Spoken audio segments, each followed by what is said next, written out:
We began to take a closer look at the wonderkind. Know what we saw? A guy with two basic positions. Nose in the air, pontificating when the coast is clear, and as soon as anyone throws a punch, he's in a bum's rush to get the hell away from the conflict. Where was Barack Obama?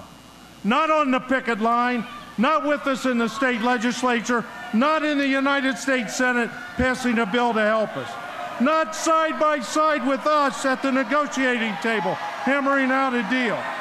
No, brothers and sisters, he was off by himself, polishing his wonderful speech about hope and change, and yes, we can. Hope, change, yes, we can. Give me a break.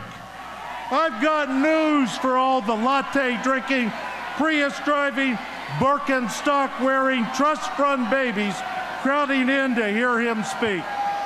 This guy won't last around against the Republican attack machine. He's a poet, not a fighter.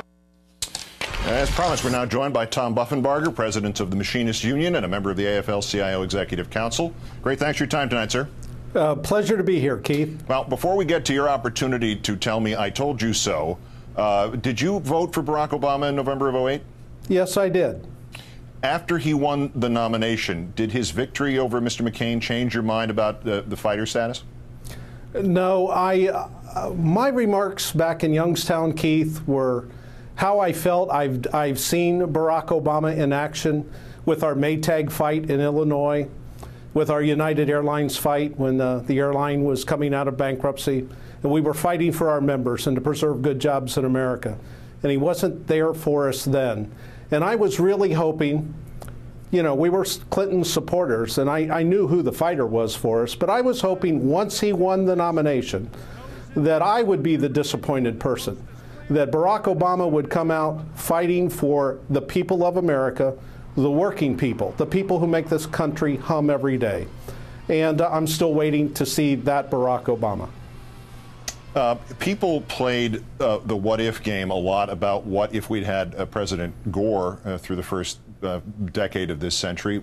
What do you, not personally, but representing your union, what exactly do you think would have happened differently to this point under a President Hillary Clinton?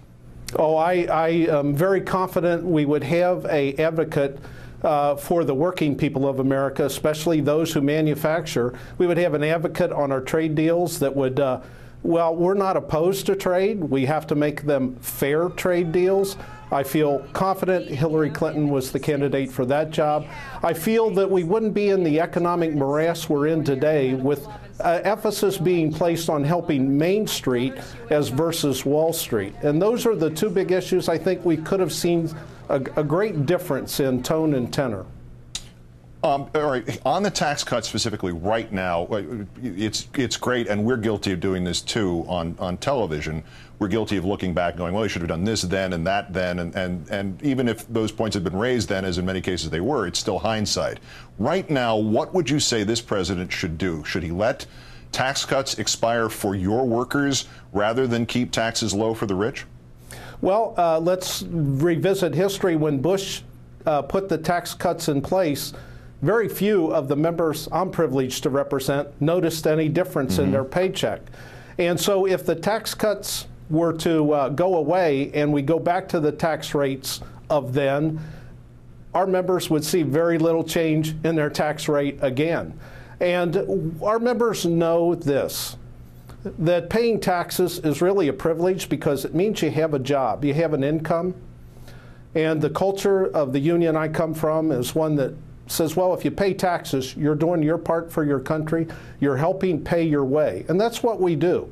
We don't look for the freebie or the handout. We are willing to work hard and pay our way. And taxes is part of paying our way. It supports our military, our social services, our police, our fire, everything, our education system, everything good about this country.